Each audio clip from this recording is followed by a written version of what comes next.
Welcome to another episode of my Wake Up Call. This is the podcast where I find out a little bit about my guests, and I want to save getting to know them for the podcasts because you, our listeners and viewers, when these get posted as videos, seem to want to find out about that.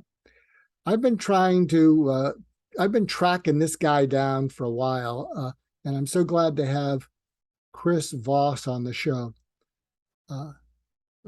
I will say to you, what do the words negotiation and Chris Voss have in common? And they're synonymous. They're interchangeable.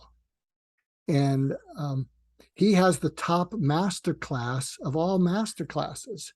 You know, forget Simon Sinek, forget Bob Iger, forget some of these other people. Don't forget Bob Iger. Bob Iger is a very sharp dude, and pay attention to him. He's very sharp. But and I think part of it, and you're going to catch this, is there's something incredibly accessible and likable about Chris, and he's so practical, and his stories are amazing. But let me tell you a little bit about him. He's the CEO and founder of the Black Swan Group, and he's the author of Never Split the Difference, Negotiating as If Your Life Depended on It. And check it out on Amazon. It's phenomenal. It has thousands and thousands of reviews. And as I mentioned, he has the #1 course at Masterclass called The Art of Negotiation. He's used many years of experience in international crisis and high-stakes negotiations to develop his unique approach and his team to apply these globally proven techniques to the business world. And he and I are members of an entrepreneurial group that meets on Saturday, and he blesses us every 6 weeks or so. He comes on and he just drops these hidden in plain sight nuggets where you think, I never would have thought of that, and it's just there. If you just do it, it works all the time. Prior to 2008, he was the lead international kidnapping negotiator for the FBI, as well as the FBI's hostage negotiation representative for the National Security Council's hostage working group. During his government career, he's also presented to the U.S. government at 2 international conferences. And prior to becoming the FBI lead international kidnapping negotiator, Chris served as the lead crisis negotiator for the New York City division of the FBI. And he was a member of the New York City Joint Terrorist Task Force for 14 years. And there's just so much more and more, but I want to save time so that Chris can find his way to be on this frickin' podcast. So Chris, thank you for joining us. Mark, it's my pleasure. Thanks for having me on, man. I appreciate it. I appreciate knowing you. Well, it's the honor is all mine, but I will hit you up with what I ask all my guests. You know, if you were to step back and think of some consistent through line in your life, I remember I had Tim Brown on. He's the chair of IDEO, and he liked the podcast because he's always focused on design and technology, and I shared with him a quote that I got from a mentor of mine, a guy named Warren Bennis, and I said, Tim, you're a first-class noticer. And he said, what's that? I said, noticing is different than looking, watching, and seeing. Looking, watching, and seeing, you're passive, but you notice stuff. I mean, so getting back to the question of the through line, what is it that you've noticed through your life that grabbed your attention and landed you in what you're doing? Yeah, great question. You really got me thinking, and maybe 2 different things. I mean, the first one is, I like figuring stuff out. My father had a very figured out attitude, his approach to life, and then growing up in under my father's roof. I mean, he expected his kids to work and to figure things out. So I think it was, and I had no choice. Like, my older sister and my dad wanted a new garage. We had an old garage in the backyard. He handed us crowbars and said, go figure out how to tear the old garage down. I think it was about 11 or 12 years old at the time. So What but was it? I've always enjoyed figuring things out, and I think that's the biggest piece. Did you go through a phase, because I'm now seeing my grandchildren, and kids can be a little bit ornery. Did you go through a phase where he said figure it out, where you pushed back a little bit, but then as soon as you got into it, you got the self-satisfaction. Hey, it's pretty neat figuring stuff out. You feel pretty independent. Was there a rebellious streak in you at all? Yeah, and everybody has one at some point in time, and it manifests itself in different ways. So no, I didn't. I was never openly rebellious. There was a period of time when I was about 18 years old that I literally, my father never struck me the way, a man would strike another man. He spanked me when I was little, not a whole bunch of times, but when I got to be more his size, he never struck me, and I made him angry enough for good reason when I was 18 that I was sure that he was going to pummel me. But What happened? What happened? I just became at the summer between my senior year in high school and my freshman year in college, I became just useless, just completely apathetic. He sent me out on tasks, and I would do a horrible job. I was utterly useless, and he at some point in time, he's paying me. He's not paying me to be useless. I remember he had enough, and he had, in his business where his office was in Mount Pleasant, Iowa. I remember him taking me in the alley behind the office and beginning to completely lose his cool at me. And I was certain that, and I knew my father was very good with his hands. I never saw firsthand, but I knew stories of him brawling when he was in the Marines. I was certain he was going to pummel me, and he did not, but he did get my attention. Do you think do you think you didn't you respected him, didn't you? Yes. And do you think that part of, and I'm a shrink, I dissect some of these things. Do you think that part of it was thinking, geez, Are not you charging me for this session? I'm not, Am I going to have to pay for this? no, I'm on a couch right now, right? but I'm seeing the situation. He takes you back there. He's about to lose it. He's really pissed off at you. But if I'm Chris at 18, I'm thinking, geez, I really disappointed this guy that I respect. Yeah, well, there's a fair amount of cognitive thought there that sometimes 18-year-olds in the midst of all their hormone changes and growth can't really connect the dots at the time. Um, I'm not sure that I was bright enough at the time for that to occur to me. It did get my attention. Yeah. I straightened up right away. I remember the very next day, he found out that I did something right, and he drove 30 miles to congratulate me. Wow. Wow. Wow. And then I think I slowly straightened out my act. I mean, later that fall, I actually went out of my way to help him out on something that I knew he was having a real problem with, and I knew he appreciated that. So I think it sunk into my subconscious, if not my conscious, that I disappointed a man that I respected, and I needed to straighten up. Yeah. Yeah. Yeah. I've been blessed. I've had 8 mentors. They've all died. The last one was Larry King and a guy named Warren Bennis before him.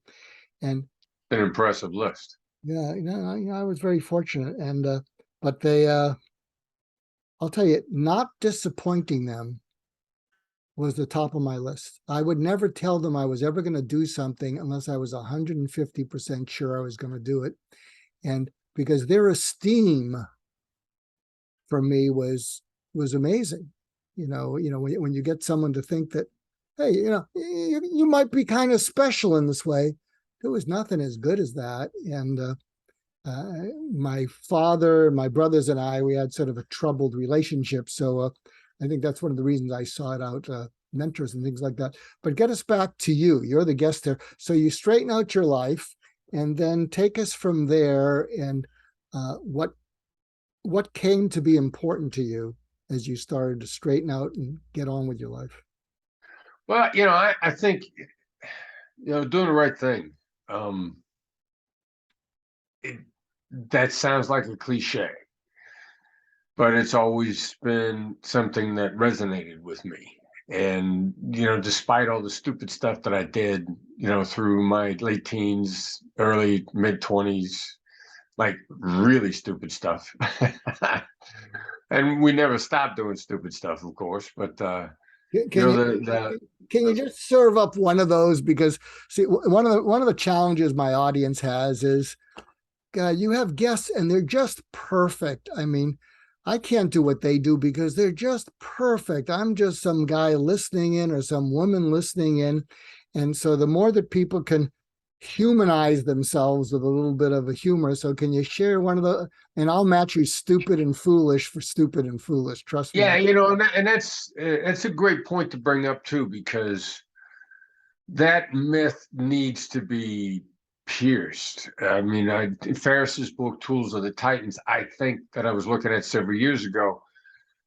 One of my big takeaway early on was he said, like, all successful people have deep flaws. Like, there ain't nothing out there. Is no such thing as an unflawed human being. Probably no such thing as someone who's not deeply flawed. And all of your heroes and all of your idols are the same. They got real serious flaws. And so, yeah, that's just growing up in Iowa.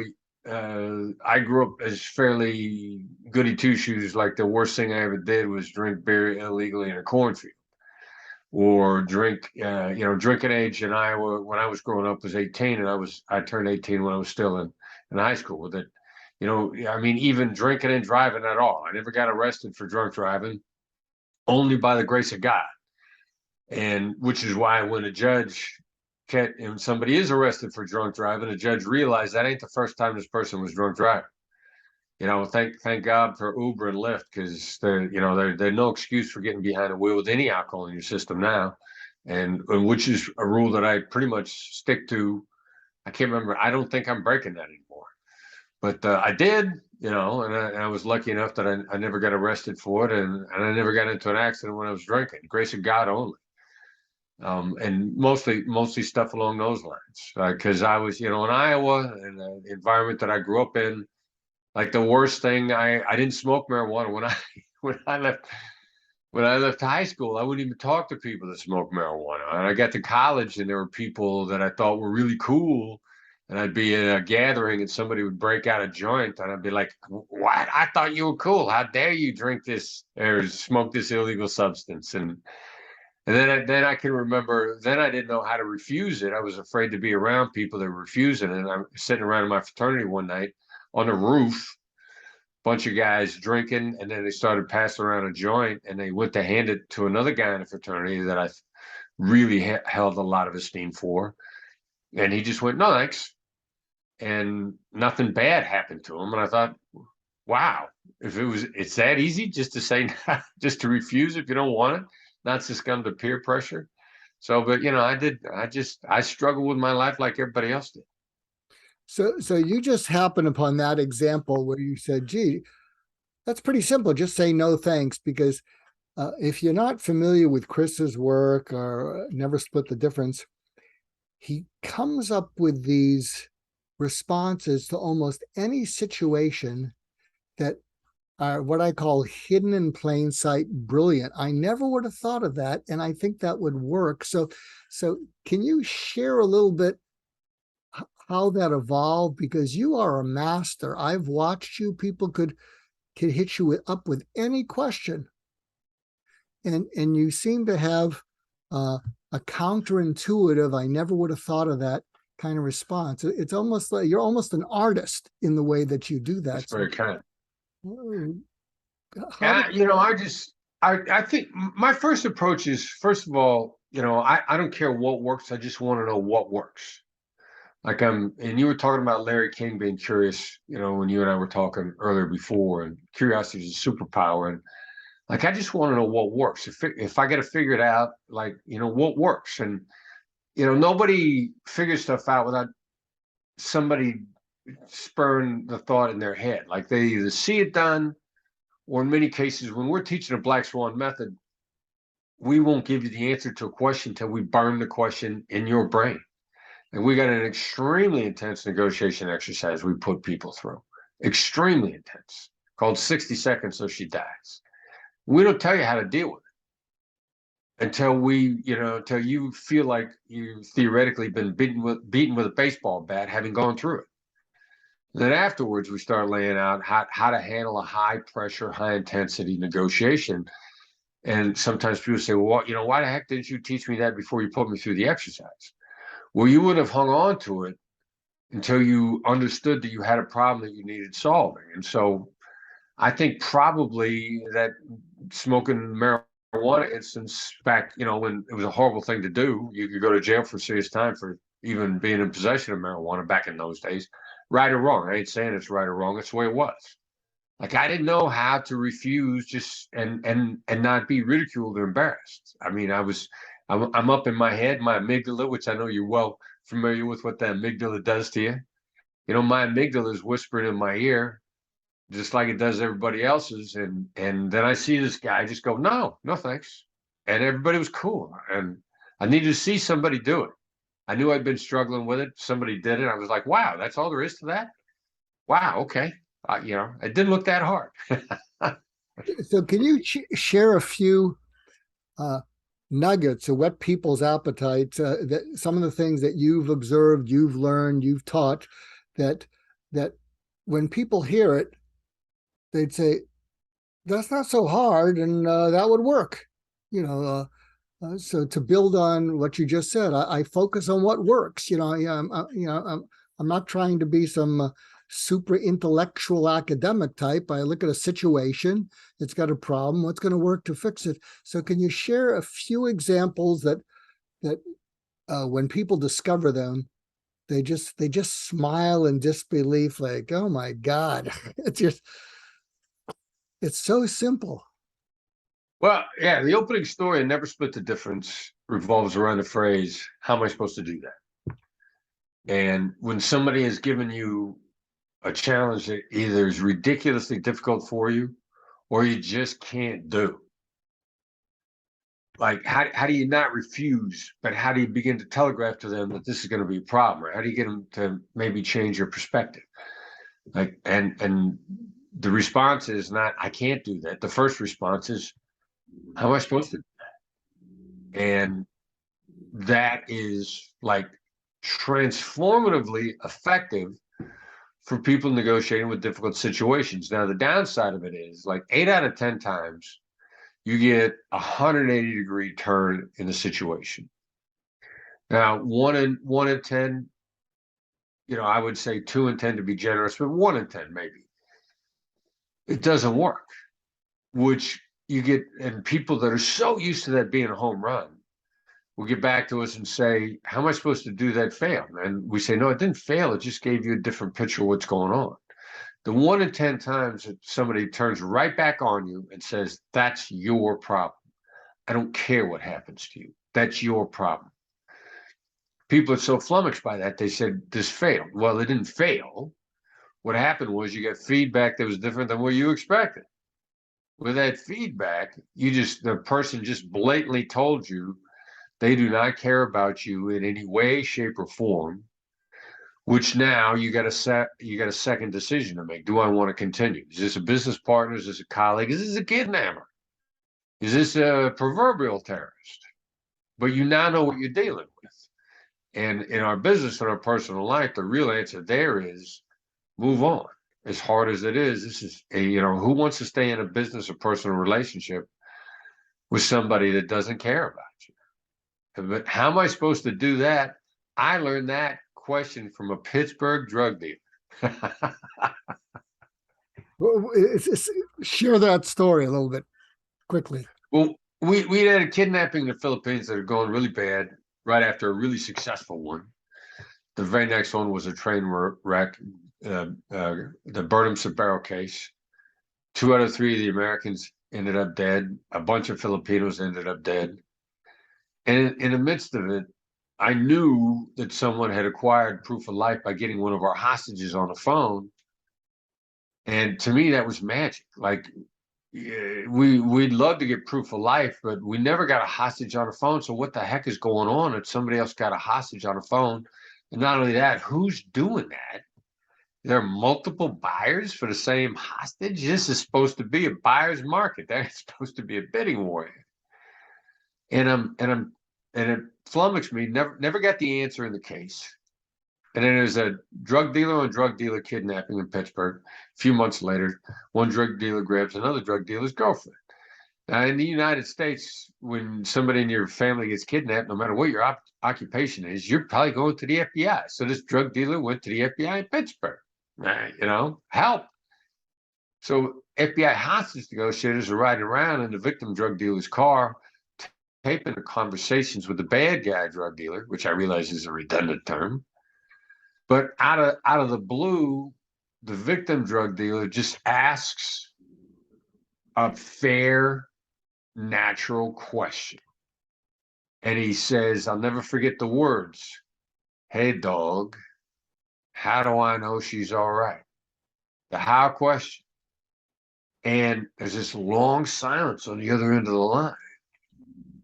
And a drug dealer says, "I'll put her on the phone."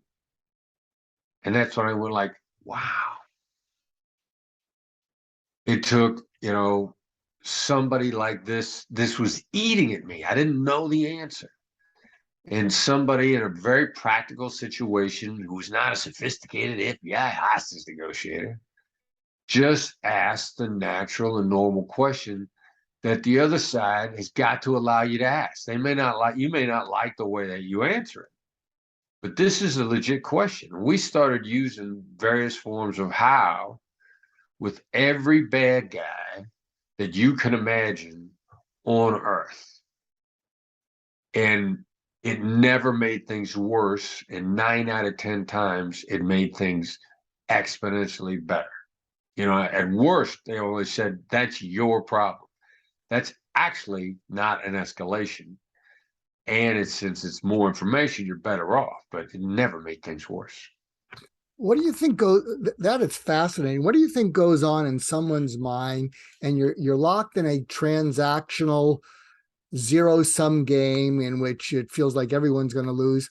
What do you think goes on in someone's mind when you add to the conversation how? Yeah, well, I mean, as long as you don't say it in an accusatory fashion, like you think they're an idiot. As I know, as you know, because you got a great natural tone of voice. And you got a nice, calming, downward inflecting voice, which is, a great, great, phenomenal tone of voice to get away with saying almost anything. So with a great tone of voice, and how by definition is people love to be asked how, so they feel good to be asked how. It empowers them. On some level, they feel that you're asking for help. You're seeking help, that you're asking them to take a look at your position and to think about it. Danny Kahneman would say it triggers in-depth thinking, slow thinking. So it starts working on people on a whole number of levels. And it's really asked for the effect, not the answer. The answer's bonus points. But to ask somebody how, it's a stop and think question, which always plays to your advantage if you're on the other end of that. Wow. I'll share something with you. It's a tangent, but hopefully it's okay. Before the pandemic, I had a partner, and we were starting a movement, and the movement was called "What Made You Smile Today?" And the idea is that whenever someone serves you, a TSA agent, a cashier at Costco, McDonald's, they have a name tag, but they're faceless. They're an appliance, and they're treated like appliances. Interesting. And so the whole idea, and I did this with 1,000 people. I spoke in Russia along with Danny Kahneman. I mean, the three of us spoke, and he would. Wow.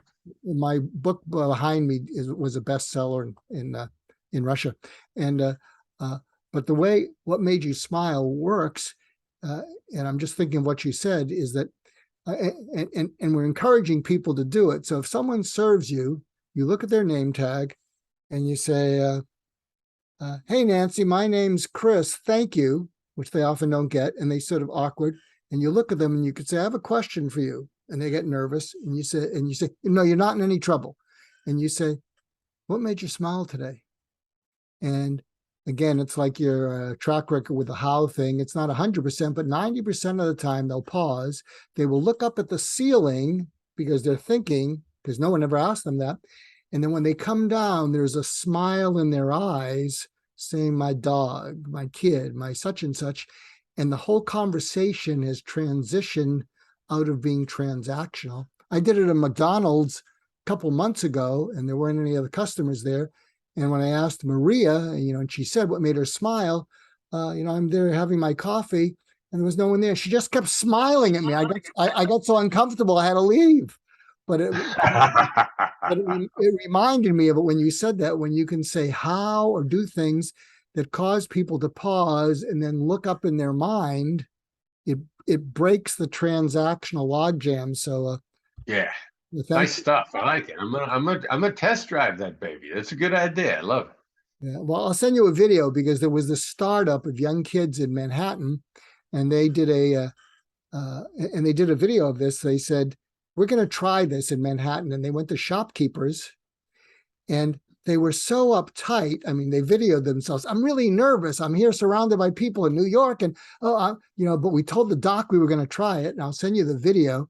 Uh, and uh, and they started asking people, and they videoed it, and people, shopkeepers, a number of them Hispanic, got kind of shy. One of them came out and started dancing with them. It was crazy. Wow.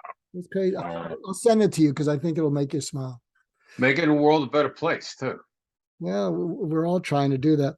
So, uh, anything that you can whet our appetite on that you're moving towards in the next year or two, or is it just getting the message out and refining your method and growing Black Swan Group, or what does the future for Chris Voss look like? Well, there's blessed that there's several projects in the works. There's a documentary on sort of my career journey from FBI hostage negotiator to business advisor and then back to how we're trying to help solve back into police minority community problems. We're my son Brandon is very big in that area. Did some training for NYPD. That documentary is going to be premiered in LA September 26th of this year. I'm not sure, when the podcast will come out. We got a couple of follow-on books, and we got another project with Masterclass. Going to put out some more stuff. So, and just continuing to get better at the Black Swan method. We learned something. There's something every single year that we find ourselves using it to solve in business and personal conversations that we weren't even aware of a year before. So I think that's really cool. We're just continuing to build the method. Give us an example of one of those new things in the last year or two that you discovered that never came to you before. Yeah, well, I'll talk about it. It's a hostage negotiation technique, and I know it's a therapy technique that you're well versed in. It's called the I message. It's a three-part message. The way we construct it is when you X, name of behavior, I feel X, name sadness, uncertainty, concern, basically a mild version of a negative emotion, negative impact, anger. You don't never want to say I feel angry because you're going to trigger other things. Because, and then the because is really critically important. And in a business context, the because has got to cost the other side. Now it could cost you also, but it can't just be a cost to you. Like we had one consultant want to tell a client, when you cancel on me with only 2 days notice, I feel concerned because it costs me 2 days of revenue and it disrupts my calendar.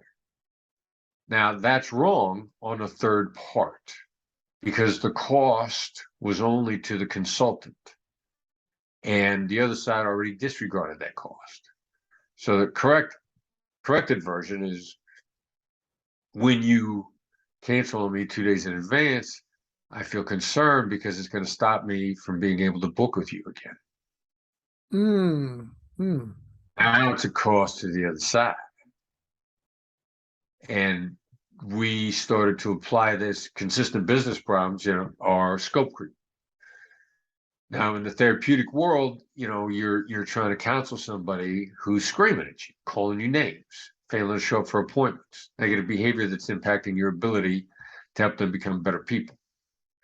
In the business world, business counterparts on scope creep are asking for free things after you've made the deal. And one of our salespeople said, when you continue to ask for free things after we've already come to agreement, I feel concerned because it's going to stop us from having a healthy business relationship. Mm. Now, as you know, an iMessage is not going to guarantee the other side is going to change their behavior. It's just your best shot at it. You're going to deploy an iMessage and you're going to give them a chance to become aware and decide whether or not to adjust the behavior or to choose to not care even more. And in this, not everybody's going to stop scope creep with a good iMessage. This particular client went, oh, okay. Because they've been taught to continue to ask for free stuff. It had always worked, had been oblivious to the damage it was doing to business relationships, and needed to be told in a way that wasn't insulting, which is, again, the point, as you well know, of an iMessage, is not to back somebody into a corner, separate it from their behavior, show them that the behavior is negative. And if properly shown, not everybody's going to turn themselves around, but if they're going to, you need to do it in a way that's non-judgmental, not a personal insult, and doesn't escalate, and then they get the choice as to whether or not to fix. And we've really only been doing this over the last year because we walk our talk. All of our business development people use our negotiation skills with people who expect to be negotiated with because of who they're talking to. That's great. Can I share a little widget with you? A cycle.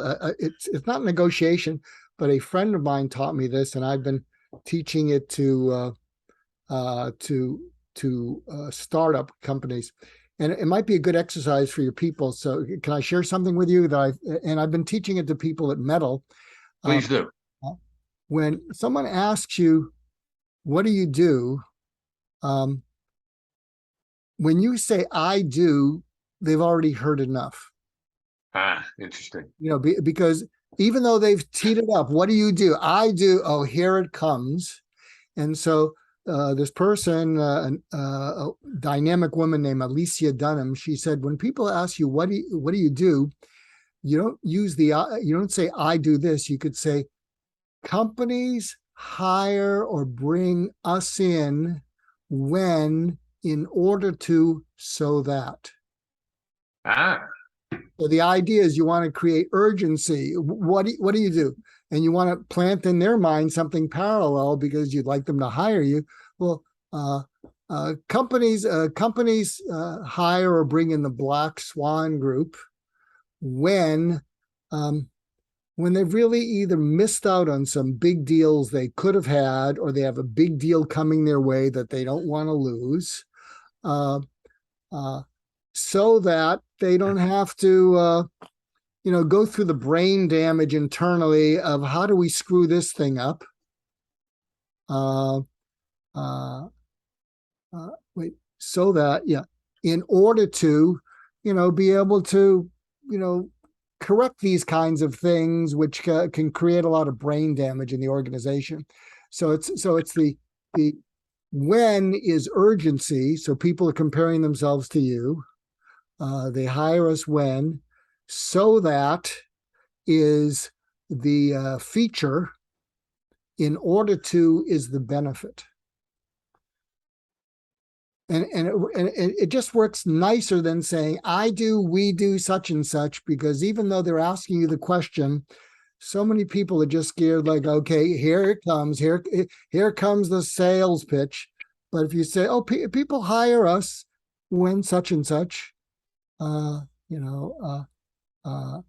that they can accomplish this. That's brilliant, brother. I love that.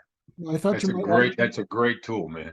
Yeah, I want to share that with you. So thank you for the gift of your time, and I've been so looking forward to spending time with you because I'm one of your biggest fans, and in fact, my son goes to he goes to Harvard Law School, and I said, "Were you taught negotiation?"